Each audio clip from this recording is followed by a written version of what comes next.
Mantic Universe podcast. So much universe, so little time.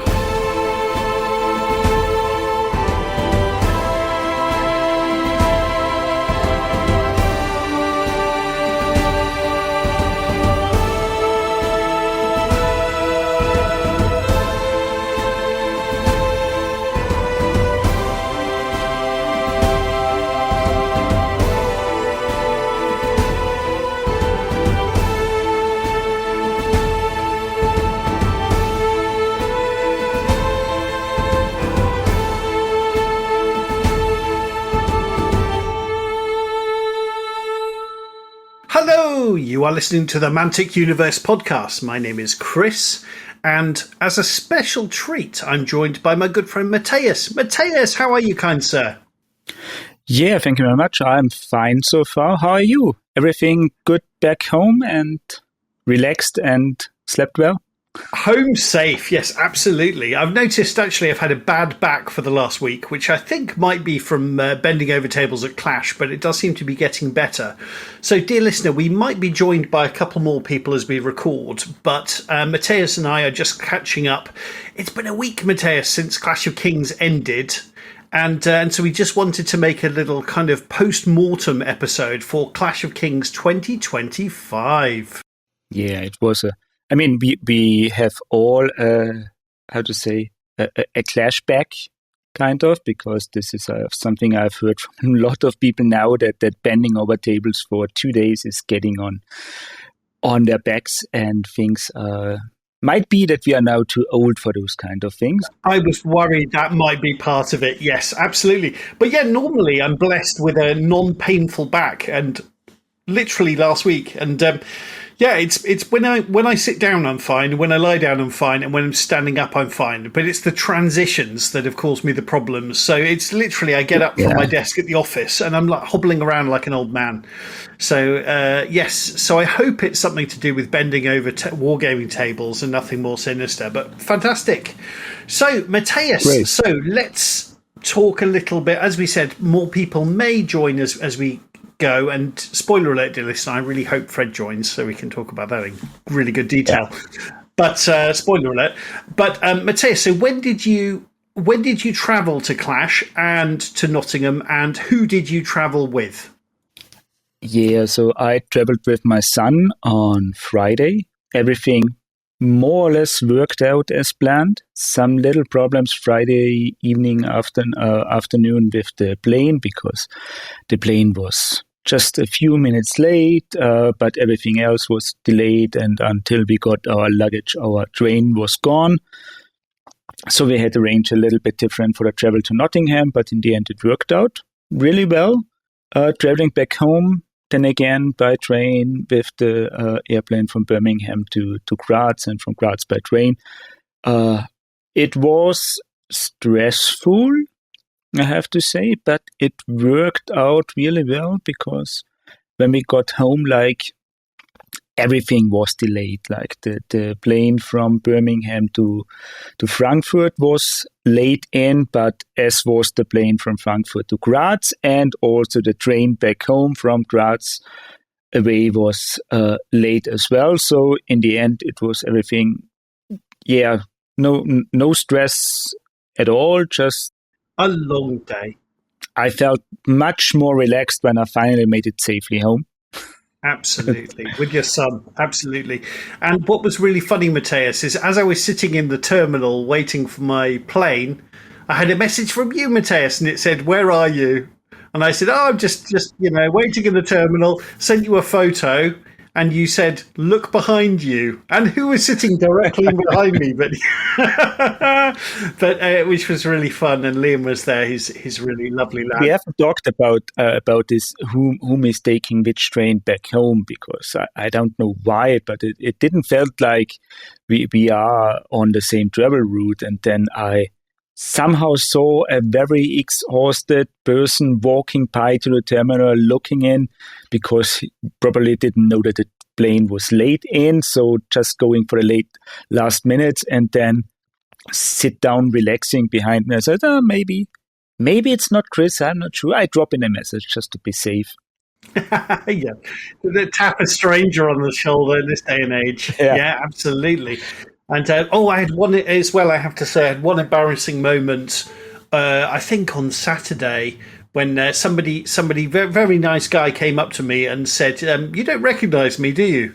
And I said, "No." And he was one of the German guys. He was supposed to be travelling with Wolfgang, but sadly Wolfgang couldn't make it. So I'm really sorry, person I didn't recognise. If you listen to this, but, you meet a lot of people, and it's difficult to know without context as well, isn't it? Sometimes as well, that's tricky. Sometimes I'm usually good with faces, but terrible with names. So I recognize people from years ago and could say, yeah, but I couldn't point in there and say, hello, I don't remember your name, but we have met 2 years ago. Hello, buddy. Absolutely. Calling your wife honey because you can't remember her name for 10 years or something like that. Oh, yeah, that's why you have to get a tattoo. That's the thing. Yes, absolutely. But how did you, and we won't get to, dear listener, we won't get stuck on the travel arrangements because it's the least interesting thing. But Matthias, how did you find traveling on the Friday? Because I did that a couple of years ago and I find it's a bit stressful and I'm a bit tired. So I like to travel, if I have the luxury of some holiday days, a little bit earlier. Did it work okay on the Friday? It worked okay. I mean, last year we went in a little bit earlier. This year, because, my son is already in school, we just took in the Friday because it looked okay-ish. I have to say we missed out on the Friday activities at Mantic HQ, but this was okay. We had a relaxed evening, but for different reason, because we were there at about 8 at the hotel in the Premier Inn. Everything looked fine. Get everything into the room, get back down, try to look around, message people who might already be there because the other Austrians were still at Mantic HQ because they came in earlier. And as we were supposed to be like walking out to look around what's in there, we met the Italian people who came back in from their Friday day trip, where they went to Mantic HQ, to Walmart World, and those kind of things. So they came in and said, yeah, hello guys, you going to Clash? Yeah, we are too. And yeah, let's have a drink together. And so we sat down with them, had a relaxed evening. So right about 10 minutes in, made new friends. So this worked out well. Amazing. And so the Friday was really a relaxed day for us. So a long day traveling because we started early in the morning, but in the end, it was really not as bad as one might think for a stressful weekend. So you came in on Thursday, if I recall correctly. Oh, yeah. So I flew on the Tuesday before, so I took off obviously a bit more time. But instead of going directly to Nottingham, I flew to Birmingham and I went in the opposite direction, southwest to Cheltenham, which is a lovely little town where my very old friend Chris lives, who was also at Clash. And we've been friends since we were roughly 10. We sort of forget. So over 30 years we've been friends. So I use it as a good excuse to see him for 2 nights. And then on the Thursday we travelled up on the train. But it was very good. On the Wednesday we had a practice game of Kings of War, which is his first game since Clash of King last year. And this year we were planning on both doing exactly the same army, as in the same army and the same army list, down to exactly the same magical items, etc. But sadly, Chris didn't get his army finished in time, so he played his Northern Alliance from last year. So It's not the end of the world, but it would have been super cool to play exactly the same army list. Yeah, maybe next time. Maybe next time, good now. And so he played his Northern Alliance from last year. Hadn't played in a whole year, but such is life sometimes. So last year was his first ever game of Kings of War, and then he played at Clash of Kings, and he played 6 games. And this year he played the same army again. So to practice gaming. Yeah. So we travelled up on the Thursday. We stayed in an Airbnb, which works out great. And we stayed with our good friend Peter. And there was one of Peter's friends who's a Pathfinder who joined us. And his name, I apologise, is escaping me and I'm embarrassed. But lovely, lovely chap. The first time I met him. And so, yes, we had a Thursday. We could just have a little look around Nottingham city centre, which was fine. And then Friday we had a lovely day. So the first thing we did was we went for a big breakfast. Food is obviously very important with these tournaments. Then we went to Warlord Games and did the tour, which has become an annual event for me. I really love it, and I get on very well with the staff there. So it's always nice to see everyone, and I love chatting to the professional painters. And Lorenzo, who runs the store, is just the nicest guy. So it's always great to see him again. He's just a lovely man. And so we did the tour, which, it's fantastic. And we also saw the new models for Conflict 47. And it's one of those situations, it's like the situation Mantic often have, where you look at the official artwork or the official pictures, the official model pictures where the models are painted up, and you go, they look okay, but, I'm not mad about them. But I tell you what, Matthias, these Conflict 47 models are absolutely gorgeous. So, yes, so I've ordered a starter box, and my friend Caleb has also ordered a starter box. So we'll do a swapsy. So I'll play as the Germans, he's playing as the Americans. So, whoops. But that looks really good. So that was a mistake. Yeah, it happens. Yeah, it happens. And then we went very briefly to GW. We literally walked in, and that was pretty much it. We sort of bumbled around the store for about 10 minutes. But that's all the time we had because we were a little bit late to get to Mantic. And I always forget Mantic. Warlord and GW are next to each other, and Mantic is about 6 miles away. So we got stuck in traffic and we were late for the tour at Mantic, which was a bit of a shame. We were 15 minutes late. But having said that, I have done it before several times, so it's not the end of the world if I'm honest. But it was great to get to Mantic and see people and start to get the feeling for Clash of Kings. Yeah, this is always good. I mean, Mantic is changing a lot to a point. So they are really going with things. So some things stayed the same every year, but they're still in development, trying out new things. So the tour is, even if you know most of it when you have taken it last time, like what I've heard this year, things are evolving. So some things changed. So let's say it might be worth doing it every 2 years to see how they are doing and what they are developing and how things changing. Like early on, they don't do, or they still have the metal casting machine in there, but they don't really use it anymore, and replaced everything with resin casting, which was a very interesting one last year. So now that they have the 3D printer set up for their print of demand service, so it might be very interesting to see in next year on the tour to check in how the whole process of the internal casting and things develop. Great. But yeah, it was just lovely to spend a couple of hours chatting to people, old and new, making new friends, seeing Danny, many, many great people. And the 2 Canadian podcasters, it was great to meet them. That was really nice. So yeah, and then we got back to the Airbnb nice and early for an early night.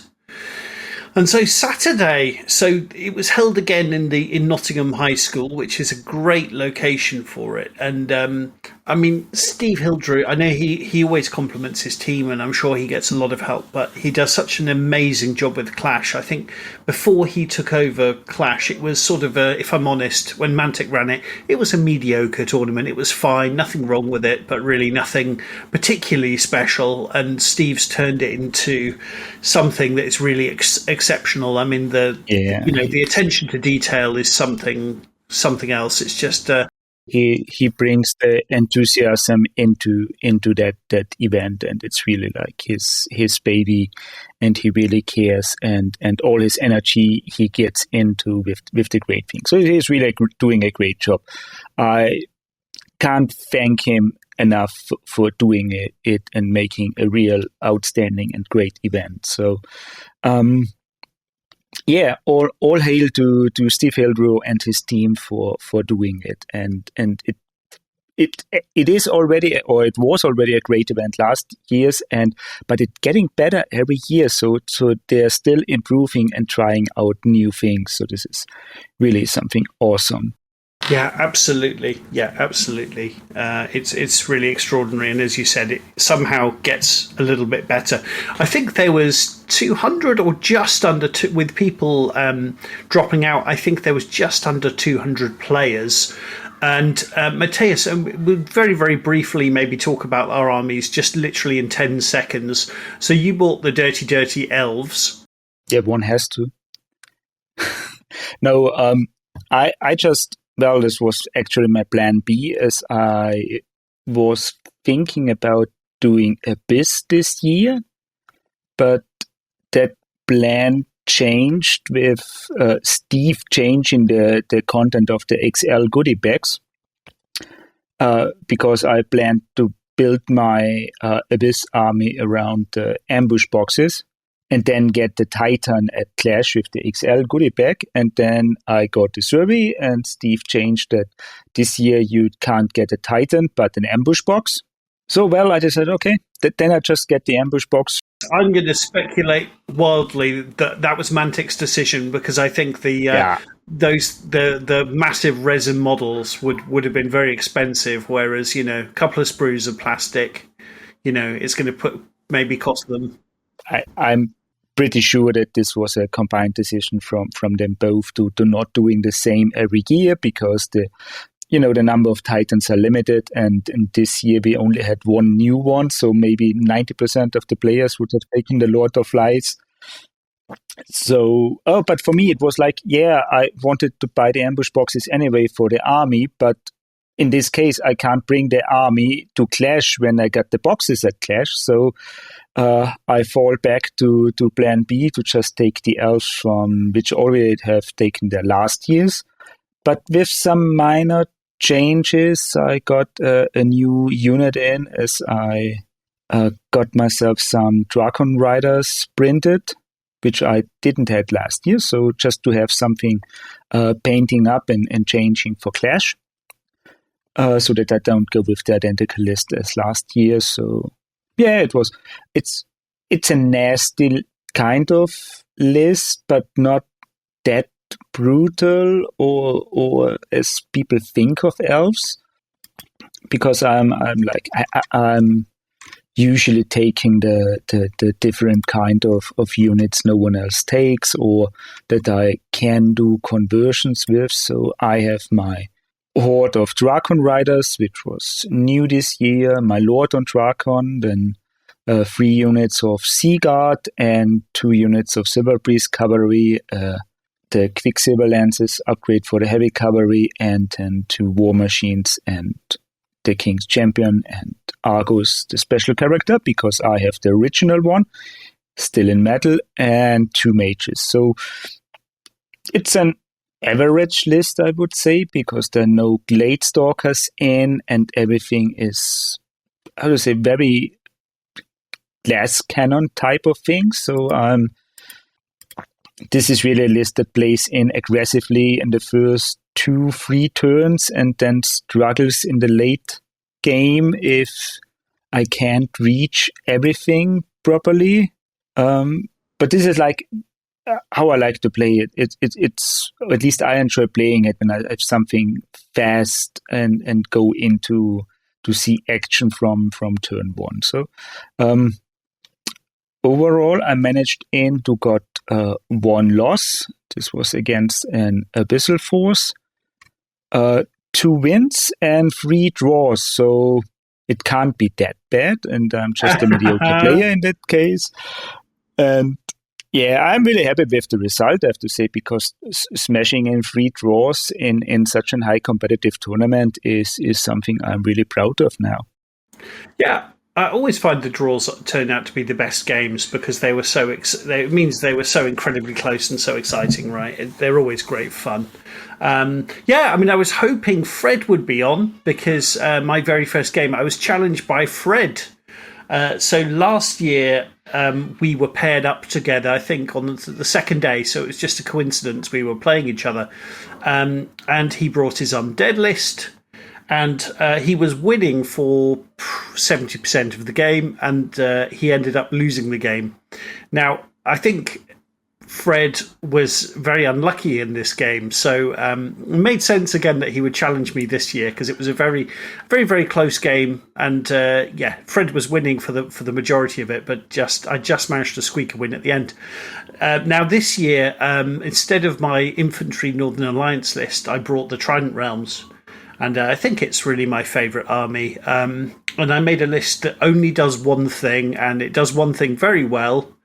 But if I misplay it, it collapses very quickly. And I noticed over the course of the tournament, the games where I didn't make stupid mistakes, I did well in, and I was competitive. But yes, if I get a dragon charging the flank of my naiad ensnarers, I've got a problem. If I get a giant charging into the flank of my placoderms, I also have a problem. So but overall, the first game was against Fred. He actually took a rather different list to last year, still undead, which I think is kind of his travel army, but he had. I looked it up the night before and sort of made a little plan to play against him. He brought a lot of hordes of zombie trolls, some mummies, and a lot of troops of the ghoul type things, the chargy glass cannon ghouls, which I wasn't best pleased about because I don't have any kind of light shooting or anything really that can take those off. So I didn't like the look of that. But really, in deployment, all I did was I paired up the things. So the things like, for example, the troops of ghouls, I thought he was going to put them in one place and really focus them, but he actually sort of spread them out. And I just managed to pair up, the things he has with high crushing strength, I managed to put up against things that have ensnare. Because Ensnare doesn't care. Ensnarers don't care if you've got Crush 2. You're just, you're hitting on 2s. And we're ensnaring you. If you're hitting on 4s, you're in big trouble. So I managed to just use the terrain, use my Ensnare, use my Defense 6 placoderms against his high number of attacks things. Because, even if you roll a bucket of dice, very often if you're wounding on 6s, if you've got no Crush or Thunderous Charge, it's really hard to put wounds on Defense 6. So I just kind of made good matchups, and it was pretty brutal. I forget exactly. I think I lost 300 points, and that's because I forgot about Surge with my Worm Rider champion. And there was Fred got a charge off with Surge that I just didn't see. And other than that, I just lost my 2 chaff units, basically my tidal swarms. So 70 points for one, and they're amazing units. And I think I killed 1,600 points of undead. So it was a really brilliant game, a big win. I think early on things went a little bit against Fred, and the game kind of went from there. But it was brilliant fun. I had as always, a wonderful time with Fred. I was obviously looking forward to teasing him on this podcast, but sadly he couldn't make it tonight. But yeah, maybe for a reason. Yeah. Yes, absolutely. The shame of losing to Chris. But I do this every year. I win. I get challenged in my first game by a friend.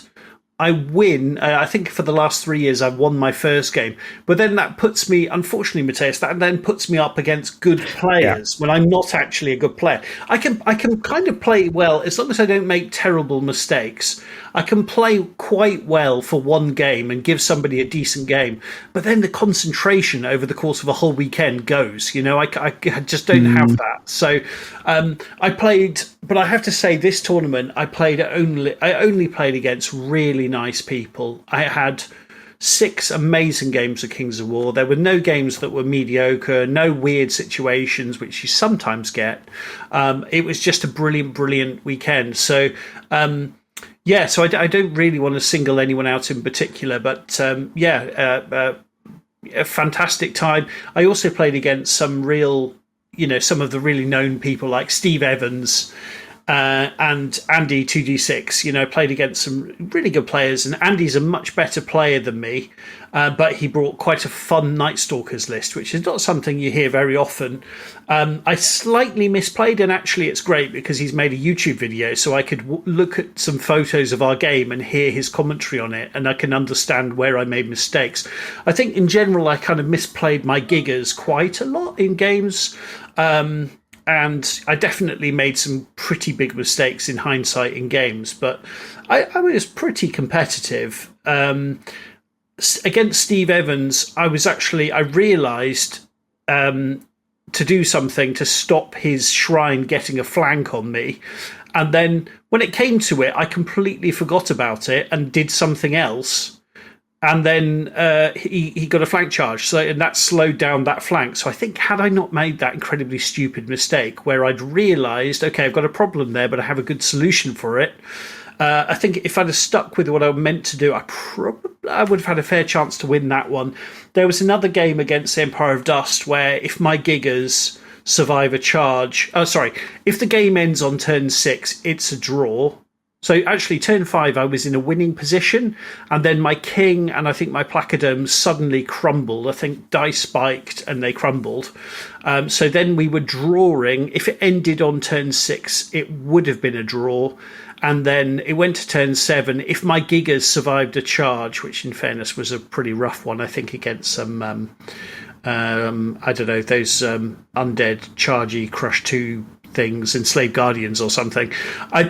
Then it would have been a draw, but they died and I lost. So it was and I think that was the game probably where my opponent played against a really lovely chap called Chris.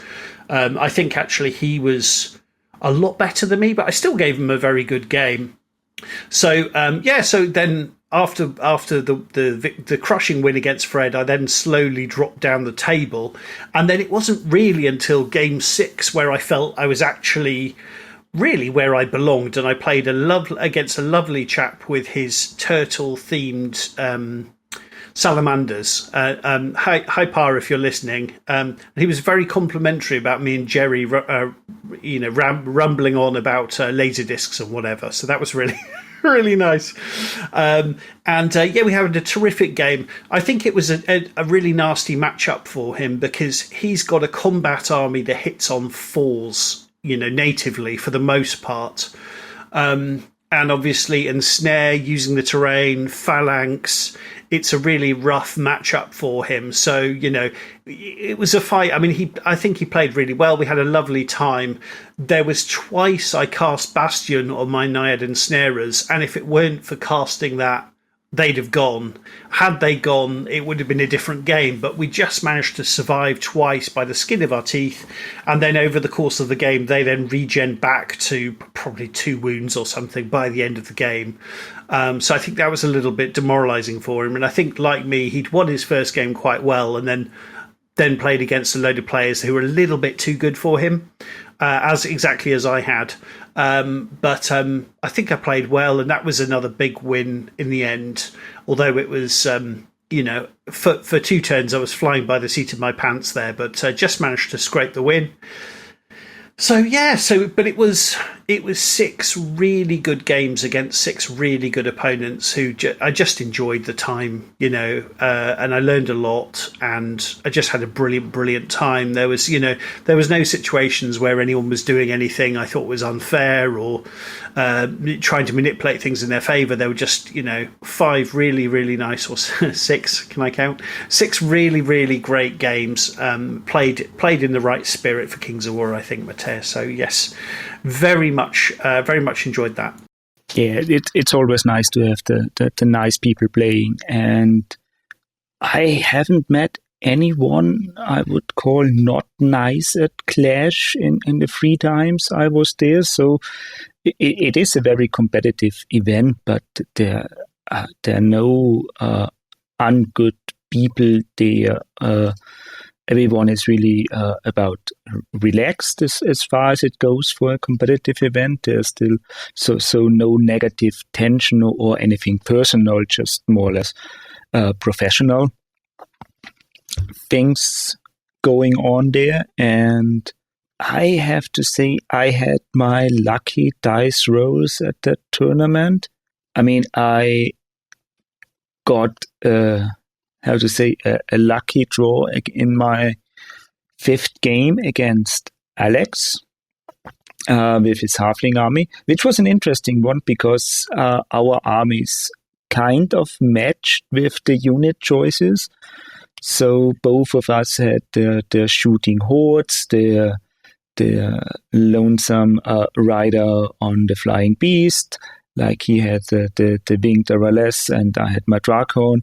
And so it was about equal in unit choices. And in the last turn, I paused the clock and we discussed about what are now because both armies were more or less gone by that moment. So we were equal in kill points and equal in, or he had in the last turn a slight advantage for the scenario points. And I came in, paused the clock and said, look, these are now our option because I don't want to win this by accident, just one makes a stupid mistake or something. And we discussed in the chances what he want to do, where he want to go, what I am going to do, and what are the chances to go in. And then they said, he's going to risk it.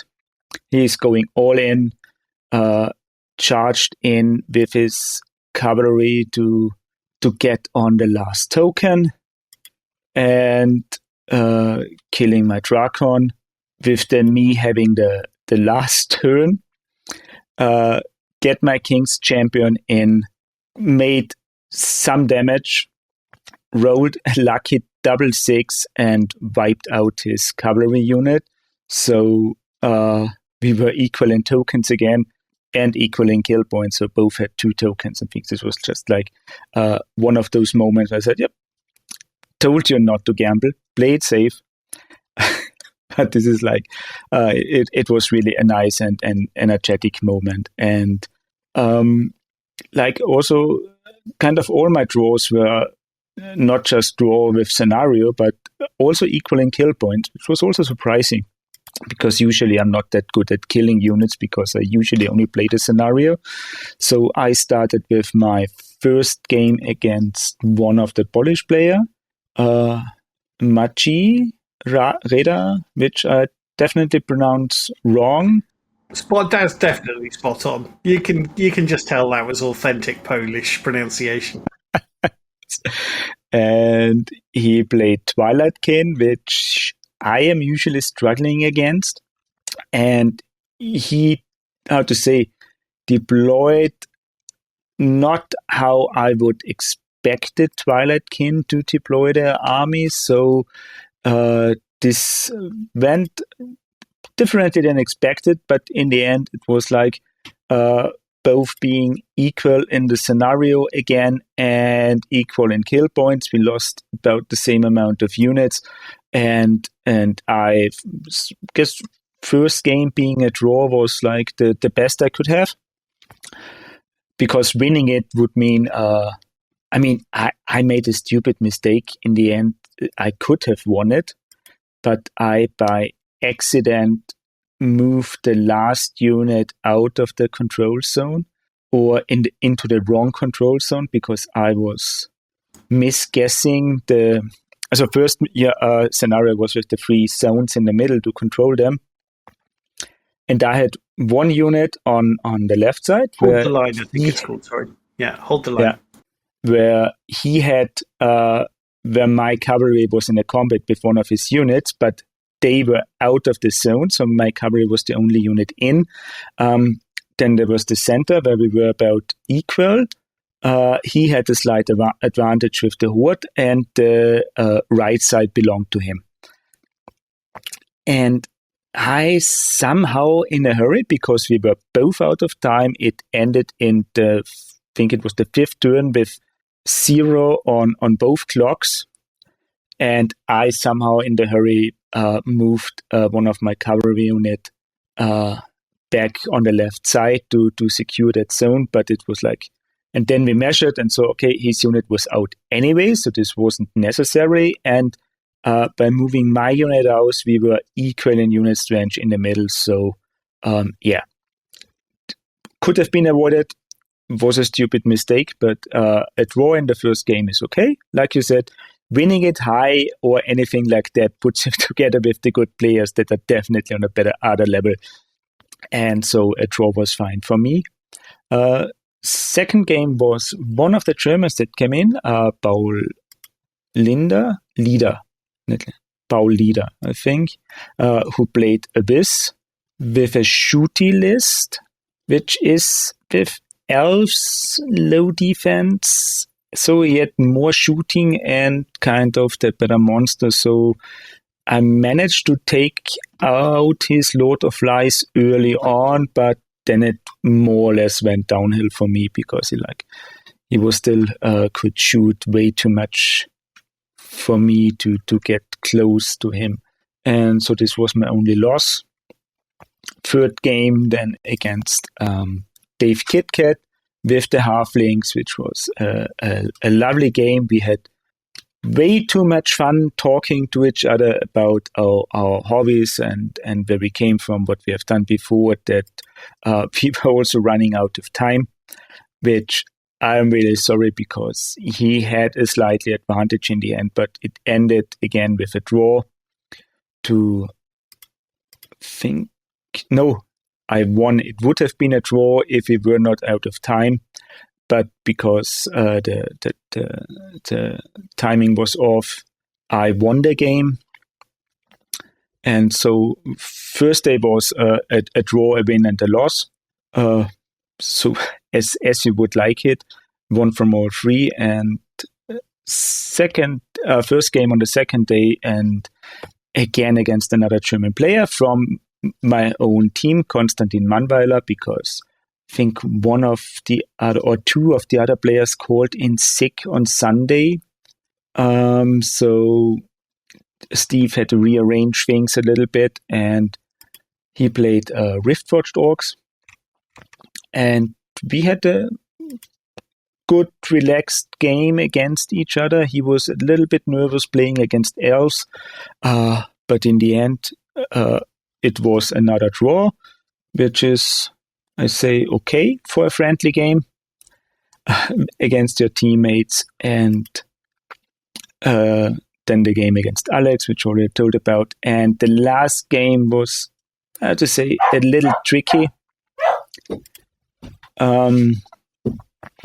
Because I played against Robert Hudson, again with Riftforged Orcs, but he was, how to say, a little bit distracted because he had some terrible experience with his fifth game, which he played against a nasty Abyssal Dwarf list, and he made some stupid mistake in the first turn that about lost him some essential units for his army, and he was then, I think after the third turn, he conceded because he said he's not concentrated enough to play the proper game, and he won't have a chance to do anything about it anymore. But because this was like, he just wanted to get out, we arranged and said if we both manage to get to Clash next year, we have a challenge for the first round so that we can actually have a proper replay of our game when we are both fresh and concentrated to give each other a challenge. That's really nice of you, Matthias, to take that in good stead. I know what it's like to, after 5 games of Kings of War, it's a long weekend. I think we do have a responsibility to do our best and to take things on the chin. But I know what it's like when you're tired after a long weekend and it's you've just had a brutal game before. So these things happen, and hopefully you can play next year. Fantastic. I'm very grateful that he even tried to play it and just didn't walk out after his 5th game so that we could at least start something. But having a proper game against him is really something I'm looking forward to, and hopefully we both manage it for Clash next year. Absolutely. And is there, Matthias, obviously we've given incredibly high praise because it's fully deserved. The XL goodie bags had a bag in them, like a really nice kind of messenger bag, so that's really cool. Yeah.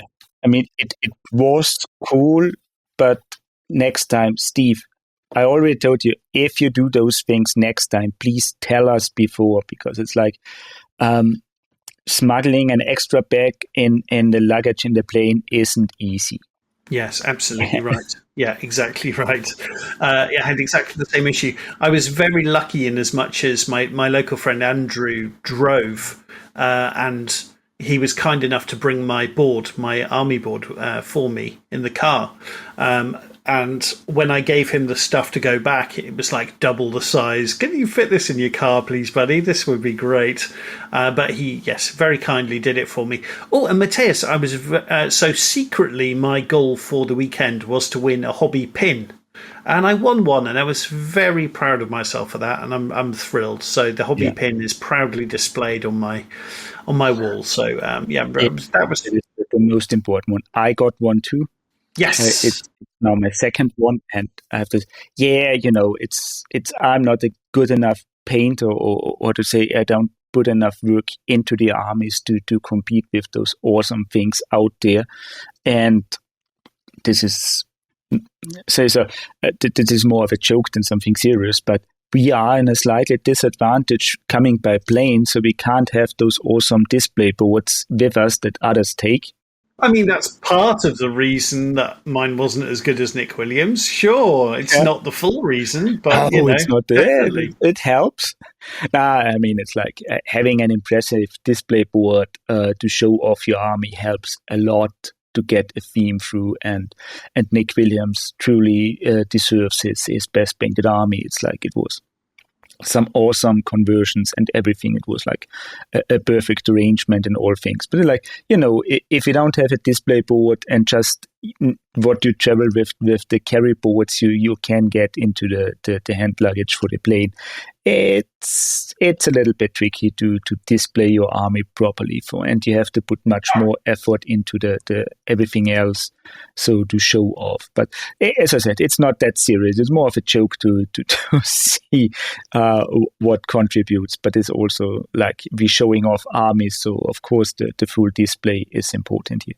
But it's like, I painted my original Mantic elves well enough to get a hobby pin, because it's like, they look good enough, I think, to show off that the Mantic elves aren't that bad. I mean, they are not good if you pick them up closely on a single model basis and look at them, but if you show them off arm's length away as an army, they are not. They are kind of looking good, and I think I painted them good enough to get the hobby pin too.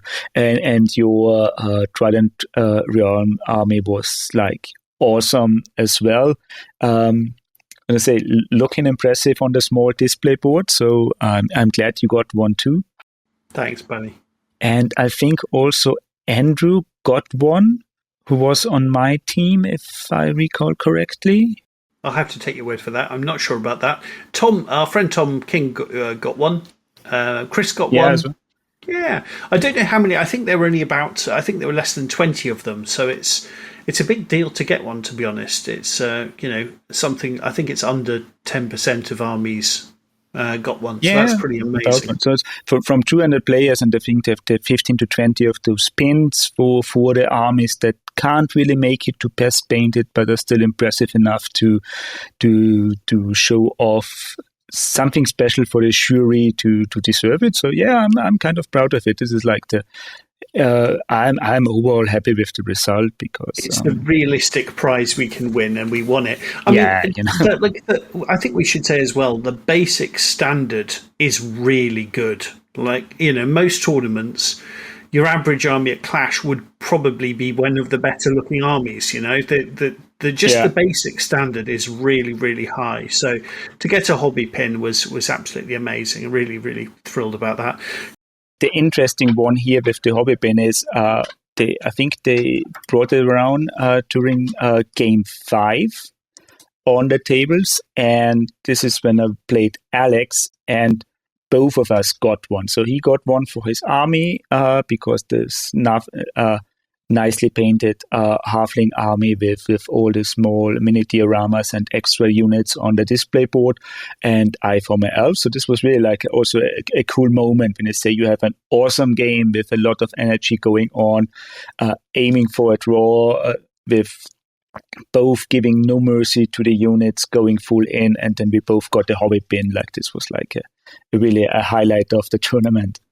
Amazing. And one of the games I had on day one was actually against Glenn Waring. I think Waring is his surname. He's the guy, I think he even does some painting for Mantic now. He's an amazing painter. His army won one of the painting prizes. He had, I don't know if you've seen the photos, he had a Riftforged Orc army, but it's beautifully painted. And he'd done a kind of a snow theme, and I have a snow theme, with the army of the frozen sea, and we were playing on a snowy table. It just so happens, and it was just a privilege to play. Glenn is an amazingly nice guy, a brilliant person to play with, but just on such a beautiful table where everything made sense. It was such a privilege to play. It really was. It was absolutely. I mean, I had so many highlights from the weekend, but that was really one of them. And there's almost too many great things to mention. Obviously, Mark Zielinski made it over. Paige Neo made it over from Singapore, and it was great to meet him finally in person. So, there are almost too many positive things. I had really enjoyed our curry on the Sunday nights. That was fun. Yeah, we had a nice evening with the Irish guys again. We met the Italians, we met the guys from Singapore. It was like, we had a great time. I didn't visit all the places or met all the people I wanted to meet, but then got some new people in. And yeah, I don't have anything negative I can report from Clash, I think.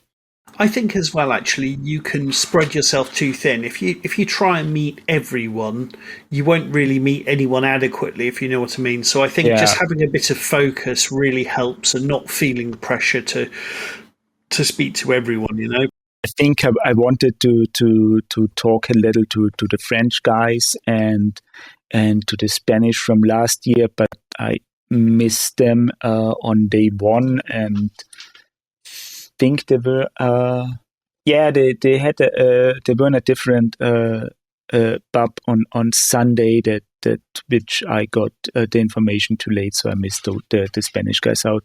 But overall, it was like met not everyone who wanted, but met new people and everything like. And as you said, spreading yourself in isn't working out. Rather enjoy the time you have with the people you meet. Absolutely, buddy. So maybe if we're finished talking about Clash, maybe we can just talk a little bit about some of the announcements at Clash that Ronnie made and other people have made. So Matthias, we know that. So it was rumoured. It seemed to make sense. 4th edition is coming in November, and I think we know what the new army is. We know the name. Yeah. Yes, some of us may know more than others, but yes, we know the army is coming, and I can tell you it's going to be very cool. But fantastic. So there are some changes coming to Kings of War with 4th edition. Now, to be honest, from everything I heard, I like what they're doing with it. It sounds like a lot of the changes are going to be in the list building. The idea is that they want you to take a balanced, combined arms army. They don't want skew lists, which is something I'm really happy about, right? When I play Kings of War, it should be about movement and having different unit types, and not just taking all flying angels or whatever. I think to me that's not really Kings of War, or all shooting. That doesn't feel like Kings of War to me. So I don't know about you, buddy. I mean, there were some things that sound interesting. Heroes are going onto 40 mil bases, which is a mild inconvenience, but I can live with that for sure. I think you can have a maximum of 2 units charging the front of a unit, which I think is going to make things like large hordes more viable. You can also split your attacks. So if you're in combat with 2 units, that was not possible in 3rd edition, but now it is going to be possible. And so let's say, for example, you have a horde with 25 attacks. You can put 15 attacks into one unit and 10 attacks into the other unit. And I think it'll slow things down ever so slightly, but I think it makes a lot of sense, and it's going to prevent some weird tactics people use with small units to block things up. And hopefully it just means, big blocks of infantry will be effective and cool. And, that's one of the things I love when I look at the table is big units of guys fighting each other. And I think maybe in 3rd edition, shooting and maybe speed was a little bit too powerful. And I'm hoping that's kind of addressed in 4th edition, because I do like, armies of guys fighting each other. And that's just what I want in a rank and flank game. So, yeah, I'm sure I missed a ton of changes we know about Matthias. I think things were a little bit, cooking on Saturday, because information already leaked out. You had certain WhatsApp groups going crazy because they got some fraction of the information and what else is going on. I mean, I had some people in the local chat groups being very upset about the rebasing of the heroes. Which kind of calmed down 1 or 2 days later, because then it was like, no, it's not that bad. You can make now diorama or mini diorama bases for your heroes. You can put more than one model on the base if you want this, or like to make a proper warlord with his retinue and things like that. So, things are, I mean, rebasing is always a tricky thing, because it's when you don't remember exactly how you made original bases and try to get proper things done, it looks off with the rest of the army. But I have to say, I'm looking forward to it, because I always felt that the heroes are underrepresented in the modeling aspect here, because this 20 mil base is already way too small for a lot of infantry heroes we have out there, and you can't do something properly with them to have an impressive hero on the board. I was already putting mine secretly on 25s just because I think it looks nicer. So all my heroes are already on 25s. I don't mind. It's a mild inconvenience to make a couple of extra bases, Yeah, I mean, I also had played Saga in the past, where it was like pretty normal to put your warlord on a 60 mil base and have a little mini diorama for the outstanding hero. So, and as I used my Saga army for my brother mark, I have like a cutout display model, so that I have my 3 Kings of War heroes on a 60 mil round base that I can use in Saga for the warlord. So I'm kind of used to this basing already, so I don't mind. And the other thing that is that there's always the option to use a clear acrylic base where you put your current heroes on, so that you have actually the proper base size for 4th, and it isn't looking off because you don't match the basing anymore or don't have the right basing material at hand. So this is the intermediate solution to still have everything correctly and looking good. Brilliant. And we can also say command dice won't be in there. Yes, it's always brilliant. It's always I'm always surprised how much passion it stirs up. I mean, me chatting on the podcast monthly with Jerry, and we're like, yeah, we quite like the idea of the command dice, and it's interesting. People do get, as I said, very passionate about it. So I appreciate both sides of the situation. And, if you don't like command dice, that's fine. We're not we're a very welcoming, supportive podcast. If you don't agree with us, that's totally fine, guys. That's absolutely fine. We're all fine. No one's cross. I don't think that command orders and command dice isn't a big issue. It was just the implementation and announcing last year that made it a problem. I mean, people play Firefight and Dead Zone, and most of them love the command dice in there and how the mechanics works. So, like, if when the first came up with, 4th edition is featuring command dice, and people who play the other game came up, I play. If there's just similar to Firefight, I'm really happy that they are coming. So the opinions are out there as well. And for those who have looked into Champions and how the command orders work out there, we were already expecting that 4th edition will feature something similar, but just instead of having the command orders always working, it would be a dice roll of some kind to get some management or risk reward thing in there. What I think is a little overlooked in the rumors are two things that were announced that are hardly ever mentioned. And one was that we get expansion books throughout 4th edition. And it will have a huge story arc throughout those books over the whole edition, which is something I think really amazing, that we now get much more lore and deeper into the lore. Like, it was already teased that, at least for Dave, teased that he will enjoy things for the wiki with the next edition.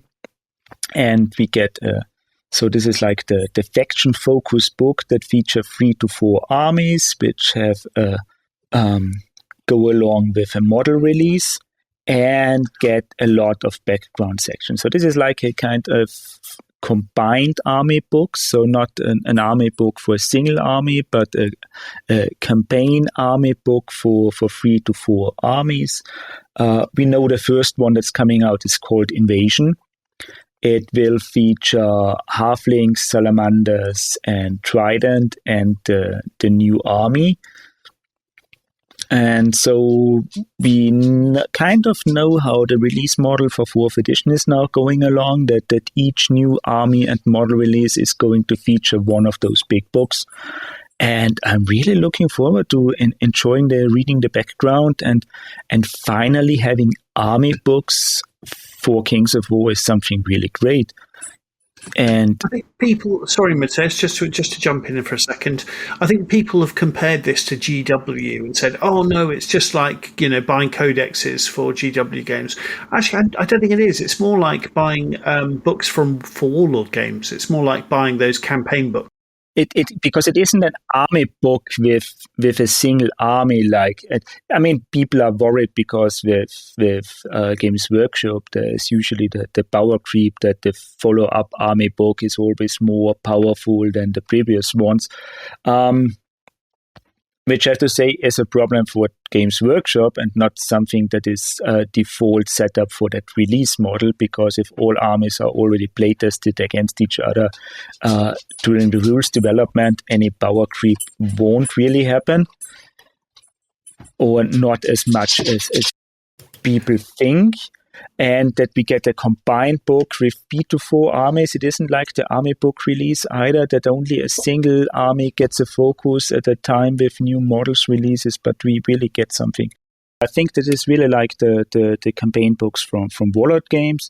Like, if people know the Black Powder supplements they have done with featuring several armies on a specific setup and timing, or also the campaign books from Games Workshop we got.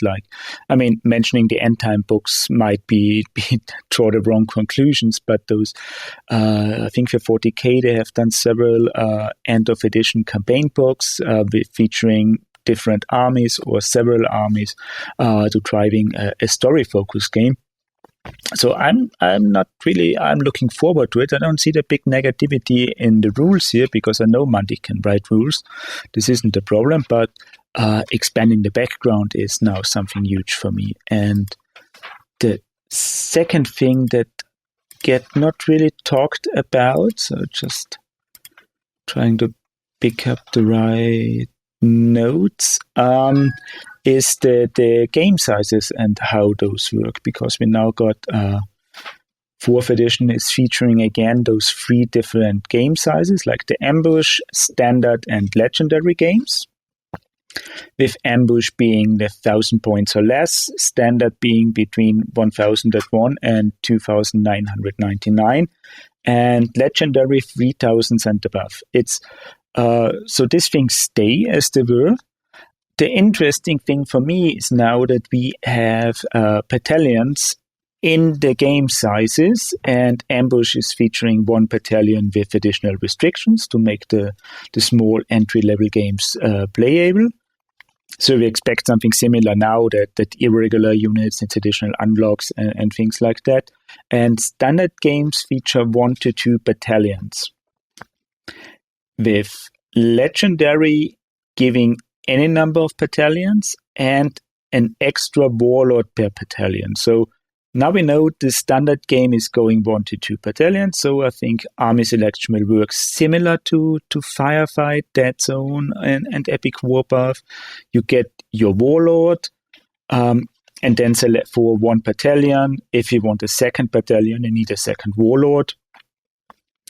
And this looks really promising. I think it is less restrictive than most people think about now what they had in for the rumors for the army selections, because if it can have, like, we know that some theme lists are being merged with the parent list to feature within like a special battalion within the army instead of being a separate theme list, like Redkin Slaves being mentioned as example. But if a standard game is still just 1 to 2 battalions, you would like field your Redkin Slaves army just like before, just only a single warlord, 1 battalion, having all the units you have taken before, and play the game. This might work out just the same as before, just with a different name. So I'm really curious how, if we get special battalions later on, like, you know, how the champions boxes work. You have your special character, and this is his company. Maybe we get something like this is a special named hero, and you get his special battalion in there instead of the formation and things like we had before. Could also make that the army boxes are going to change that way, so that you get the army box isn't like a loose a variable amount of units in there that just have the necessary plastics, but definitely a specific battalion you take from the army. Like this would really be nice when you say that the army box is 1 battalion, the mega army box is 2 battalions, or something like that.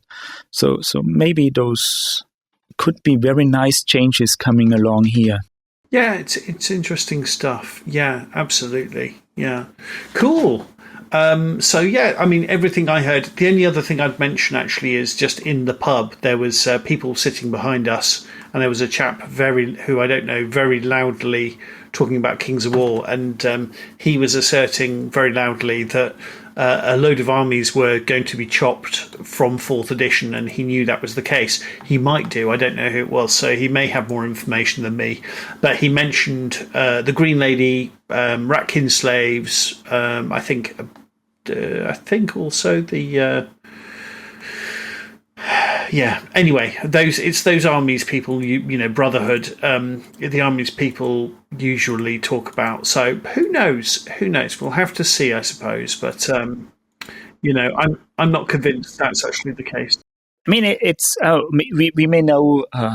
I don't think people should be afraid that the army is going to be removed. It might not be the same as it was before, but when Ronnie said that all armies of 3rd edition are still playable in 4th edition, they might just be different, but not actually removed from the game or chopped off as some people fear. They just like merge, because of course some theme lists going to be merged with the main list. This was like what we expected anyway.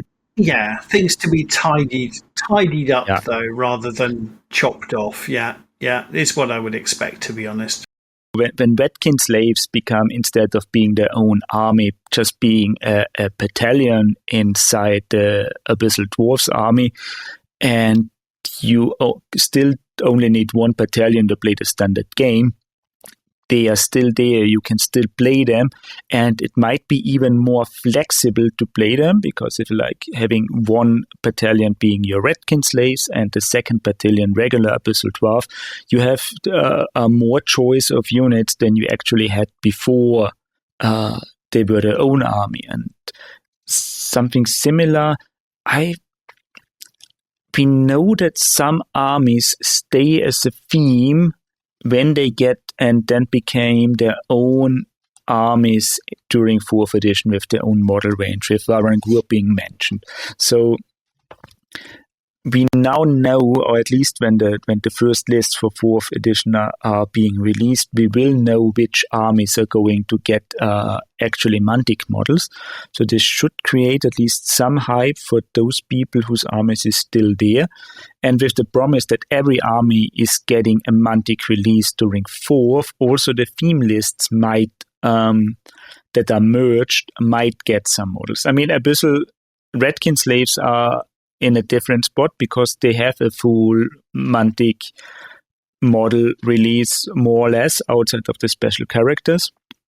So we might get just the special characters or heroes released in Racine, and everything else is already there. Interesting thing is what's going to happen with the orcs and the Riftforged orcs. Which one becomes the main army? I mean, because it's like I think, or I guess, they are going to be merged instead of staying separate, and either of one is becoming the special battalion you take, because the one is the more savage army, the other is the more elite one, and so you can take like your elite or guard battalions to. So I'm really thinking or linking this now to how some historical games are working, where you have like your regular battalion and your guard battalion, your cavalry battalion, and those kind of things, and how you drop those together. So maybe those out there who played some historical games like Black Powder or any other Napoleonic game might now know what I'm talking about, because this is like it hints very strongly to go into that direction, that you have this special formation, or at least the possibility to do it. We will see what's already there at the beginning of 4th and how things develop. But at the moment, I'm not really afraid that armies are getting really completely removed. But it might not be the same as it was before. Yeah, absolutely. And that's, it's a new edition. We do want some changes. Obviously, no one wants their army to be invalidated, but we expect things to change, and that's what's going to happen. And everything I've heard sounds positive. How is the old saying that the two things that wargamers hate the most are no changes at all and things that change? So, I mean, I play Brothermark, so I'm a little bit worried about what's going on, but in a positive way, because I'm looking forward to how this army changes and gets integrated, and also how the background develops. This is my main concern now. We already got the army kind of killed once when the Brotherhood split up into the Brothermark and the Order of the Green Lady. I'm now curious on how this is going forward and how the progress is, because they're kind of being mentioned as the poor knights compared to or wandering knights compared to the regular orders of the Basileia. So it might just be that the Brothermark becomes a not so elite battalion within the Basilean army that is more knight heavy or poor knight heavy. Also thinking about what happened to the Order of the Green Lady, because Ronnie mentions that some armies getting a full resin SDL release, and I think Order of the Green Lady would be a good spot for that one, because they have this lot of special units that could be easily converted from the existing renders they have to make them really an outstanding Green Knight army. Yeah, so I'm kind of positive, or to say neutral curiosity is the wording I would choose at the moment. Yeah, let's see what the news next week when the blog posts are coming live going to say. But for the moment, I'm really looking forward to it. Fantastic. Yeah, me too. Me too. It feels nice time.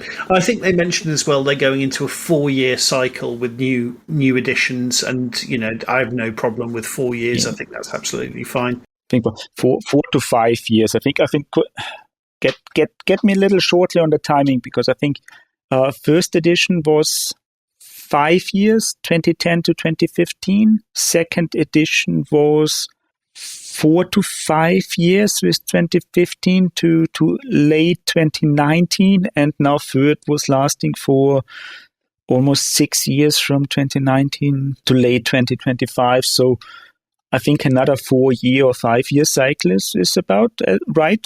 That should work out well with the previous editions what we had. So I think I would prefer when they say 4 years definitely, and the 5th year is then the transition year for the follow-up edition. If they really manage to get us an army release for each army within those 4 or 5 years, this would be awesome. I mean, this is really long when some people say that Kings of War is not getting enough love compared to the other games, or that they feared that Halo is now taking over and all other games are now sidelined. When Mantic is planning to have a 4-year edition and release new models for all armies, or for the remaining not having Mantic models yet armies during those 4 years, I think we can put this rumor to rest that Halo is being the only game that getting love. Yeah, absolutely. Fantastic. Matthias, thank you so much for joining me. It's a shame Fred couldn't make it, so I could really make fun of him for our crushing game. Maybe next time. Isn't it lovely to recap over such a wonderful weekend? I mean, at least we have to mention that now Fred needs to be or must be still our editor for the podcast, because this was the aiming goal of the game anyway, to have the one, if you win, he need to stay as editor without complaining. So good that you won. Brutal. Yeah, he did very much make the joke that if he wins, he wins his freedom, but tragically he's not. But yes, it was. I hope he enjoyed it as much as I did. It was a brilliant game, and it was a brilliant weekend. Hey guys, this is Fred. I'm sorry I couldn't make the recording together with you guys, Chris and Matthias. But I thought I would pitch in with some little summary of my games and my weekend at Clash UK. So yeah, thanks guys for a great weekend. I had a lovely time. It was amazing to see you. Thanks to Chris for our game, even though we beat me again. Damn you! So I could run through my games shortly. So let's see. Game 1, I played Chris, like I just said. And he played Trident Realms. And he beat me soundly, as his army was almost tailored to beat mine. That's my claim. Lots of ensnare, lots of defense 6, and undead having majority 4 plus to hit. It's not a good day for the undead.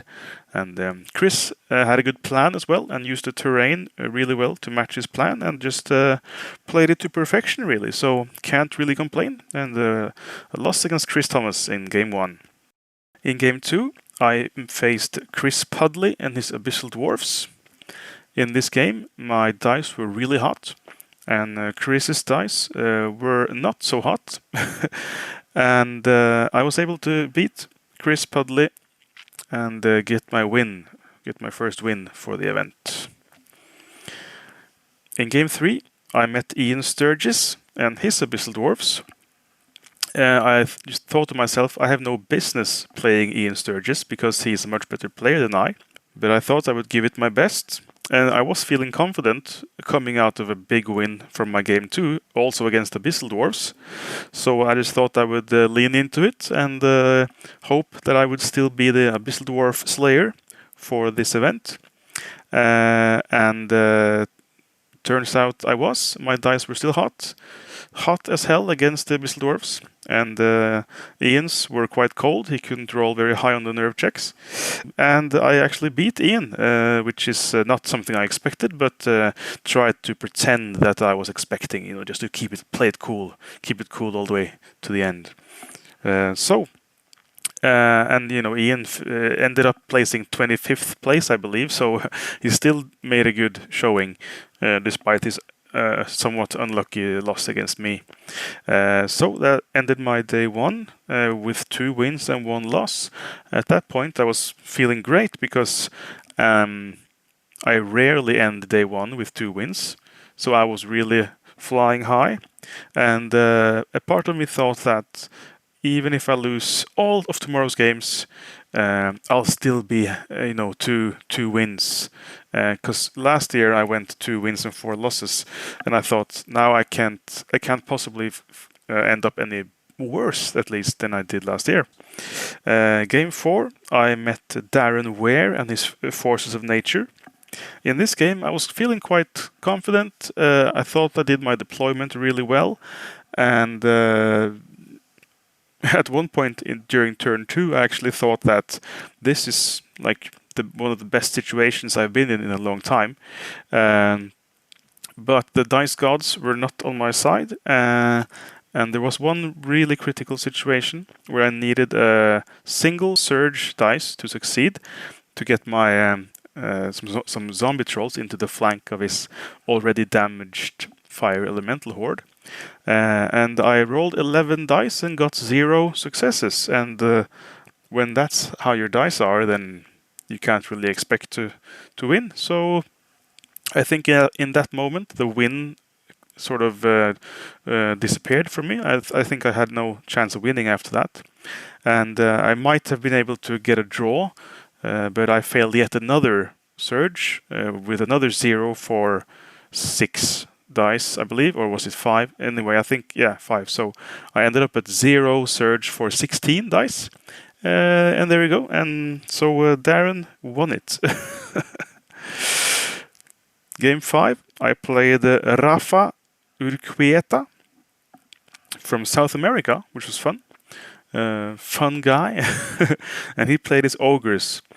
And I can admit to underestimating his list. I didn't really understand how it worked.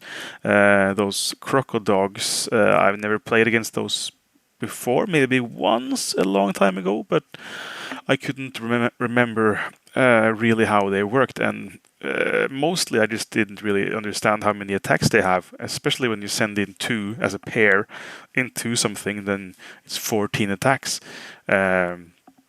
So that game, I really have any excuses. I think I just didn't really understand and counter his list well. So Rafa, he beat me fair and square. And then game 6, I had the pleasure of facing Mark Zielinski, and I was so happy that he could round out my event. Game 6 against Mark, such luck. So I proceeded to buy 3 beers and drink them all during the game. To celebrate, and told myself that I don't really care if I win or lose this game because it's probably going to be a lot of fun. It was a lot of fun, but I think if I had drank slightly less, then I would have seen one instance of an obvious flank that I could have avoided by just sidestepping a unit that have destroyed an opponent. I forgot to put the marker down to check where the flank was, and just because kind of it looked okay to me, so I just hit the clock over to Mark, and Mark said, well, Fred, I can't believe this is still happening, and he charged my flank because he saw that, and he assumed that I would, of course, see it as well and sidestep to stop it. But since I didn't, he was able to charge my flank in a very central and important unit, and this was control, by the way, so it was very important for him to win that center, and doing that, I lost the power in numbers, sort of, and he won the game. I might have been able to draw. At least I would have been able to get another point in the very final dice roll of the game if I had only rolled a 5, I think, or a 6, and I rolled one less than that. So, but I still wouldn't have won it. It was just to get me another point, really. But still, it was very fun to play Mark. And I got to inform him that Headstrong is actually on 3+ now.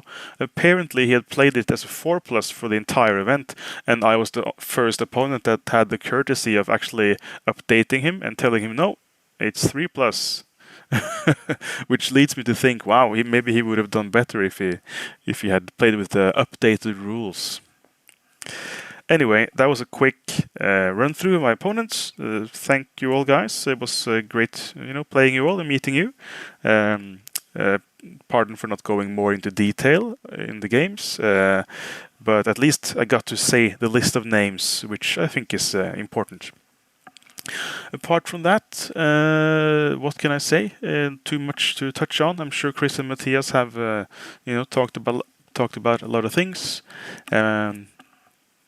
It was a great experience. Again, thanks to Ronnie for his speech. It was more juicy this year, which was nice. And thank you so much to Steve and his crew for running it and providing us with such a great time. Thanks to my teammates from Norway traveling together with me. It was lovely again this year to be a large crew from Norway. And looking forward to 4th edition and everything that will happen. Kings of Oslo GT, I will arrange that the last weekend of January in Oslo, 4th edition. So if you are in mainland Europe, for instance, maybe pop up. And if you're in the UK, just hop on a cheap flight over to Oslo. And let's see if we can hit 30 this year. I hit 28 last year and so close to hitting 30. Okay, guys, that's it for me. Thanks for now, and I'll let you round out the episode. Nice to have a small little recap with you and talk a little bit about 4th edition. Looking forward to our next session when we talk properly about 4th and having a dedicated episode about it. So everyone out there, I hope you enjoyed. Have a good evening, morning, or lunch, whatever time you listen to the podcast. And hope to hear from you. Leave a comment. Look us up on Facebook, Reddit, the Discord. And leave a comment on YouTube. Thank you very much. Absolutely. And dear listener, listen out for our 4th edition interviews we've got coming. Very exciting on MUP. Super. Matthias, thanks so much, buddy. And thank you, dear listener. Thank you too.